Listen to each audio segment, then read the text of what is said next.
Obviously, you've been a lot longer than you usually are. I mean, is that a reflection of your kind of happiness of your team's performance this evening? Yeah, I just wanted to sort of clarify a lot of things, which I thought in my head was not good enough tonight. Simple as we weren't good enough, and that's why we were beaten by 2 really poor goals again. But very similar to what we've conceded in the past couple of weeks as well. You know, I thought we were probably slightly better than what we were against Blackpool. But the manner in which we conceded the 2 goals is not acceptable from our standards and what we're trying to do and what we want to do. I thought the reaction in the second half, we sort of started to gain a bit of momentum, had a couple of chances, and then the first attack they have, you know, it's just a ball from the keeper up top, you know, knocked over, and then we kick it out for a corner, and then the corner, you know, which is obviously something that they may have worked on, but it didn't look like it was supposed to do what it done. And then all of a sudden there's a melee and it just bounces to their lad and we don't clear it.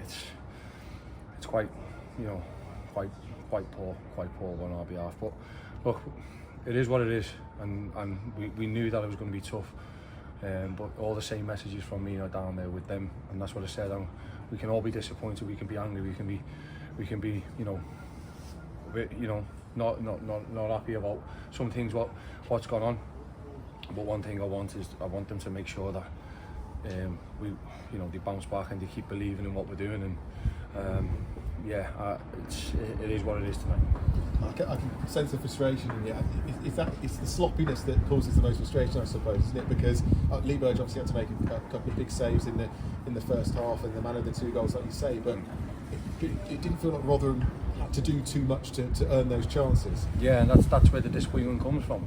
If I'm honest, mate, it's how easy we gifted them chances tonight. And you know, if it wasn't for Bergie, we could have been 3 or 4 at half time. And I said that at half time. You know, if I was him, I would have been giving a lot of players a lot of heat. Let me tell you, they would have heard my voice certainly at half time. But I thought second half, as I say, you know, I don't think he's made a save. You know, until maybe late on when, you know, the game sort of gone flat and we're trying to do something to try and get something. It was just one of them. And I feel even when we're on top, we're not gaining and putting their keeper under the pressure what happens to us. And even if we are in control, we somehow then sort of throw it back over to them with just maybe them sort of one counter attack from nothing, or we give us silly ball away, you know. And just, you know, going back in my head on the goals and everything else after the game, you know, it's just happening too many times. So it's something which we'll look at over the next, you know, 48, 72 hours. Like you mentioned there, with the ball, you actually, with the back 3, you were able to play out. You moved it to one side, you play out, create that overload, get out, and then it'd be that next bit, wouldn't it? 2 players not quite in the same way, then a decision not quite made. You get into those positions, the position just before you're about to create a chance, and it doesn't quite happen.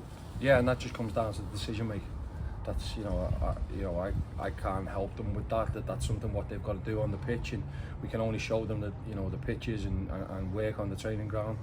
And yeah, just too often and not over the, you know, I certainly in the first half at the game against Cambridge, I thought we done really well with our decision making. Second half we got a bit, and then we brought it back a bit more.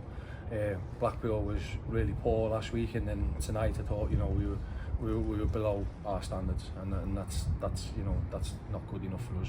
We've got to get back to what we believe in, and you know, and I'm fed up with giving really sloppy goals away. That's where I am and where I stand. You know, we've got to get back to wanting to win, wanting to get clean sheets, and sometimes, you know, you've got to win ugly. Sometimes you've got to win nice, but you know, they've been getting all the plaudits for all them, you know, all them good performances, but they've only been draws. You know, I think one of them has been a win, but you know, this one's here because it's the second defeat at Sixfields, and that's not what I'm about. I want us to be. I don't want it to be as easy as what we've made it for Rotherham tonight. Anyway. Yeah, you mentioned obviously the message was, I'm frustrated. This is the frustration, but also stick with it. Keep with it. We've got the confidence is there. We've still got more than enough to stay up. Is that the feeling in there with the players as well? Frustration, but still confidence. Yeah, and that's what I've said to them. I said, you go home, be angry, be hurt. You know, go home, but think about your performances. Think about what you want, what you want to do. But just go make sure you're ready to work. You know, and you know, we put it behind us and we get back to what we're about and what we are and what, you know, what I see this team being and you know, being underneath me. And as I said, you know, I've still got full confidence that we can, you know, go on Saturday, which is perfect opportunity really. You know, you've got a derby where, you know, the pressure will be all on Peterborough. They're at home. You know, they'll be thinking about hopefully maybe a cup final in a few weeks' time. But look, what we've got to do is just got to go there and beat us. And if we go there and beat us, we've got a real good chance of getting something out of it. And just finally, like you say, it's the perfect game to kind of raise yourself for, isn't it? Yeah, and and hopefully we'll see a really good reaction from tonight's game. Thanks for talking to us, Kevin.